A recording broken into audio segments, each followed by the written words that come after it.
لیکن تجھے پتہ نہیں کہ یہ کسی ماں کا بیٹا ہے، پتہ نہیں کسی بیوی کا شوہر ہے۔ ایک ہمارے دوست ہیں، بزرگ ہیں، ان کا داماد فوت ہو گیا، نشہ کرتا تھا، تو میں تعزیت کرنے ان کے گھر پہنچا تو کھڑے ہو گئے ہاتھ باندھ کے، کہنے لگے حضرت صاحب باقی ساریاں گلاں چھڑ دیو، صرف نشے تے تقریر کریا کرو۔ وہ جب جیتا تھا تو تب بھی اس کے بچے یتیم ہی تھے، یتیم ہی تھے۔ میری بیٹی جب میرے گھر آتی تھی اور میں اپنے پوتوں کے اترے کپڑے اسے پہننے کو دیتا تھا تو میرا کلیجہ پھٹتا تھا، اور میری بیٹی اس کی زندگی میں بھی بیوہ کی زندگی گزار رہی تھی۔ وہ میری بہوؤں کے اترے ہوئے کپڑے پہنتی تھی، کوئی دعا کرو، کوئی جلسے کرو، یہ لت ختم ہو جائے۔ اور کہنے لگا اب میرے وہ چلا تو گیا ہے، دادا دادی اس کے پہلے کوئی نہیں، چچا ہے کوئی نہیں، جب تک تو میں زندہ ہوں ان نواسوں کو کوئی روٹی کا لقمہ، کوئی کپڑا مل جائے گا، لیکن سوچتا ہوں میں بوڑھا ہوں، مر گیا تو ان کو کوئی پوچھے گا بھی نہیں، کون ان کی خبر۔ اتنا ظلم اس قوم سے، اتنی زیادتی، اور آرام سے لکھ کر لوگ گزر گئے کہ یہ 70 لاکھ ہے، ان کا درد تو سمجھو، تکلیف تو سمجھو۔ 7 فٹ کا سونا جوان اور نشے کا عادی ہے تو کسی نالی میں پڑا ہوا ہے۔ اور میں نے کہا اس قوم کے ساتھ اس سے بڑا بھیانک مذاق کیا ہوگا۔ کوئی دانشور تھا بڑا ظالم، اس ظالم سے کوئی مشورہ لینے آیا، اس نے آ کے کہا تو بڑا ظالم ہے، بڑے کڑوے مشورے دیتا ہے، میرا ایک دشمن ہے، میں اس سے بدلہ لینا چاہتا ہوں، میرا دل کرتا ہے اس کا بچہ قتل کر دوں تاکہ وہ تڑپے۔ تو ظالم نے کہا اسے قتل نہ کر، وہ تو اس کا باپ 2-4 مہینے رو کے چپ کر جائے گا، پھر میں سخت سزا دینا چاہتا ہوں، مشورہ دے۔ تو اس نے کہا اس کے بچے کو نشے پہ لگا دے، جس کا بچہ نشہ کرے گا وہ باپ روز مرے گا، روز جیے گا، وہ ماں روز مرے جیے گی، نشے پہ لگا دے۔ اس قوم کے ساتھ سب سے بڑا ظلم یہ ہوا کہ ملت کا جوان نشے پہ لگ گیا، ڈرگز پہ لگ گیا، اتنے تباہ حالات ہوئے کہ جوان چڑھتی جوانیاں، اماں نے کتاب دے کے بھیجا تھا، اور کالج سے واپس آئے تو نشے کے ٹیکے ہاتھوں میں پکڑے ہوئے، ٹیکے۔ اور آپ کے اس ملک کے اسلام آباد میں ایک دن میڈیا نے وہ خبر بھی وائرل کی اور وہ چیز بھی دکھائی لوگوں کو، 3 مہینے کا بچہ لے کے نشئی سڑک پہ آ گیا، اس نے کہا میرا نشہ ختم ہو گیا، میرا بچہ خرید لو، 2 پڑیاں دے دو۔ تو وہاں بیبیاں جو سن رہی تھیں وہ بھی چیخیں مار کے رو رہی تھیں۔ یہ ظلم کیا اس قوم کے ساتھ، اور کرپشن کی لعنت نے اجازت دی سپلائی کرنے والوں کو کہ گلی گلی بیچے، گلی گلی۔ انہوں نے کچھ تھوڑا ظلم نہیں کیا ان حکمرانوں نے، اور ہماری اپوزیشن اس کو نہ صرف اتنا پتا ہے کہ یہ جائیں اور ہم آئیں، اس سے زیادہ کوئی غرض نہیں۔ بھائی کرپشن کے خلاف نکلے ہو تم، نشے کے خلاف کس دن نکلو گے؟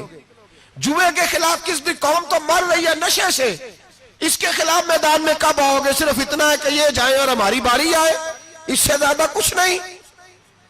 جتنے مجرم وہ ہیں اتنے ہی تم بنتے جا رہے ہو، اس لیے کہ اصل بات پر نہ وہ آتے ہیں اور نہ اصل بات پر یہ آتے۔ بھائیو، میرے نبی پاک صلی اللہ تعالیٰ علیہ وسلم، اور ایک اور تماشا ہے، یہ میرے پہ اللہ کا یہ احسان رہا، اس لیے نہیں کہ میں پرہیزگار آدمی ہوں، نیک ہوں، اس لیے نہیں، ویسے ہی اللہ بعض اوقات اسباب بناتا ہے، سبب بناتا ہے۔ مجھے نہ شراب کے رنگ کا پتہ ہے، نہ اس کی خوشبو کا پتہ ہے، نہ میں نے کبھی زندگی میں دیکھی ہے، یہ کرم ہے میرے حضرت صاحب کا، میں نے نہیں دیکھی، مجھے نہیں پتا کیسی ہوتی ہے، کچھ باتیں میں نے سنی ہیں۔ ایک محفل میں بیٹھا تھا مجلس میں، تو ایک شخص نے کہا کھانسی نہیں جاتی بچے کی، دوسرا اس کو مشورہ دے رہا ہے،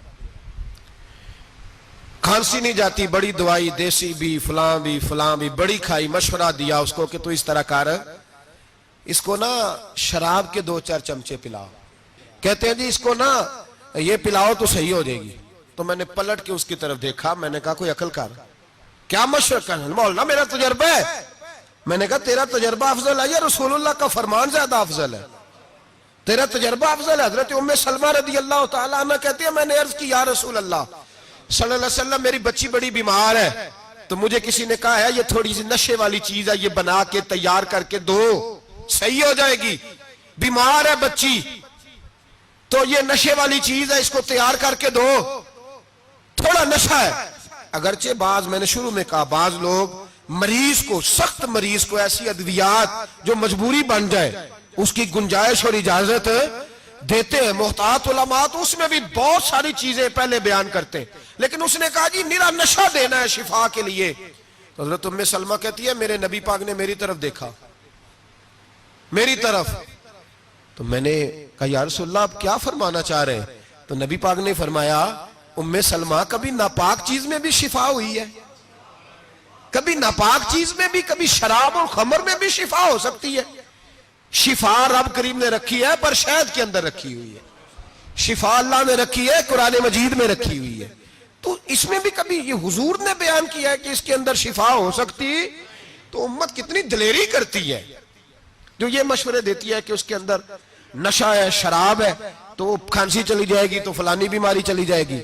نہ آؤ ان چیزوں پہ, نہ اپنے ایمان کو خرابی دو اور نہ ایسی باتیں کرو جس سے کہ ڈائریکٹ رسول اللہ صلی اللہ علیہ وسلم کے واضح ارشادات کی مخالفت ہو. میرے نبی پاک صلی اللہ علیہ وسلم نے فرمایا, اور پھر کچھ لوگ کہتے ہیں تھوڑی پی ہے جی. اب تو میں تجزیے میں پڑھ رہا تھا کہ ایسی شراب ایجاد ہو گئی ہے, لوگ شراب پیتے ہیں اور وہ مست بھی رہتے ہیں, کار بھی چلاتے رہتے ہیں, کہتے ہیں جی نہیں ہمارا ذہن معاف نہیں ہوا تو یہ والی صحیح ہے, نشہ نہیں لاتی. میرے نبی پاک صلی اللہ علیہ وسلم نے فرمایا جس چیز کی تھوڑی مقدار, زیادہ مقدار حرام ہے اس چیز کی تھوڑی مقدار بھی حرام ہے, جس کی زیادہ مقدار حرام ہے اس کی تھوڑی بھی. تو خمر اور شراب اگر فل پینا جائز نہیں تو تھوڑی پینا بھی جائز, یہ حرام ہے اور حرام تھی اور قیامت تک حرام ہی رہے گی. میرے نبی پاک صلی اللہ علیہ وسلم نے منع کیا اور حضور نے اظہار ناپسندیدگی فرمایا, فرمایا 40 دن تو عبادت ہی قبول نہیں ہوتی شراب پینے والے جب تک سچی توبہ نہ کرے. ایک دن صحابہ بیٹھے تھے سارے, حضرت ابو بکر صدیق بھی تھے, فاروق اعظم بھی تھے, عثمان غنی بھی تھے, ڈھیر ساری تعداد تھی صحابہ کی, سارے تشریف فرما تھے. حضرت عبداللہ ابن عمر رضی اللہ تعالیٰ عنہ حدیث کے راوی ہیں اور مستدرک للحاکم کے اندر, ابن حبان کے اندر یہ روایت موجود ہے. فرماتے ہیں صحابہ نہ بات کر رہے تھے اور بات یہ کر رہے تھے کہ یار لوگوں کو گناہوں سے کیسے روکا جائے, لوگوں کو گناہوں سے گفتگو. صحابہ یہ کر رہے تھے, عبداللہ ابن عمر کہتے ہیں بیٹھے تھے اور یہ گفتگو کر رہے تھے کہ گناہوں سے پلاننگ جی ہوتی تھی. ان کی جو محفلیں ہوتی تھی نا بیٹھ کے, وہ خوش گپیاں نہیں ہوتی تھی بلکہ وہ تبلیغ کی, جد و جہد کی, لوگوں کو برائی سے منع کرنے کے لیے بیٹھتے تھے, اس پر منصوبہ بندی کرتے تھے, پلان کرتے تھے, آگے ترتیب دیتے تھے. گفتگو ہو رہی تھی تو اب آپس میں بات ہونے لگی کہ کون سا گناہ زیادہ برا ہے جس پر سب سے پہلے کام کیا جائے. تو دور ایک صحابی بیٹھے تھے, ان کا نام تھا عبداللہ ابن عمر. ایک عبداللہ بن عمر ہے اور ایک عبداللہ ابن عمر ہے. حضرت عبداللہ ابن عمر دور بیٹھے تھے, بڑے سمجھدار سیانے باریک بین آدمی تھے. تو حضرت عمر فاروق اپنے بیٹے سے کہنے لگے جا عبداللہ ابن عمر سے پوچھ کے آ کہ سب سے سخت گناہ کون سا ہے. توجہ ہے میرے بھائیوں, ادھر دیکھیے گا میری جانب, پوچھ کے آ کہ سخت گناہ کون سا ہے.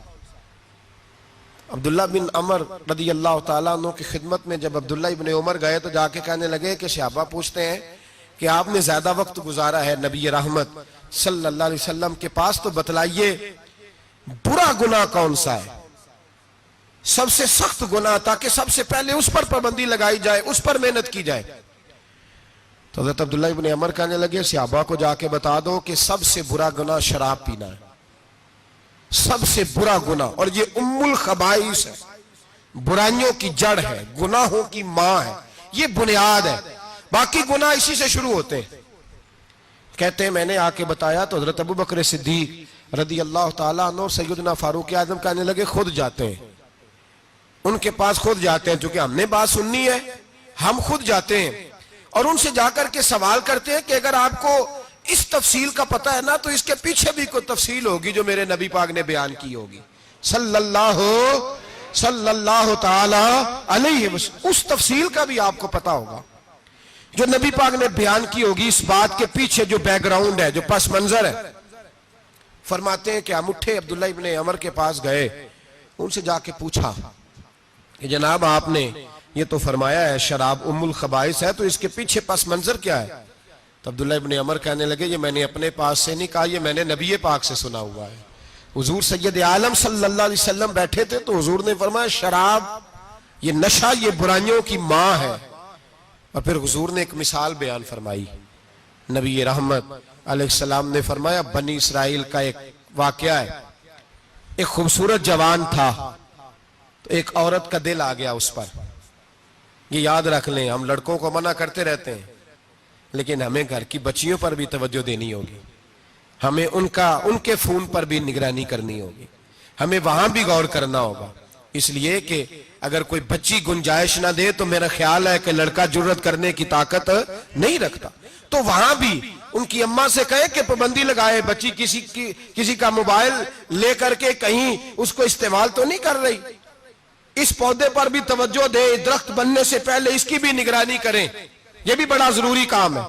عورت کا دل آ گیا تو نبی پاک علیہ السلام فرماتے اس نے کوئی بہانہ لگایا, کسی کو کہا کہ اس نوجوان کو بلا کے لاؤ, اس کو کہو کہ ہم نے کوئی گواہی لینی ہے تجھ سے. وہ نوجوان آیا, ایک کمرے میں داخل ہوا تو اگلے کمرے میں لے گئے, وہاں داخل ہوا تو اس سے اگلے کمرے میں لے گئی, وہ داخل ہوا تو اسی طرح 7 مکفل کمروں میں لے گئی.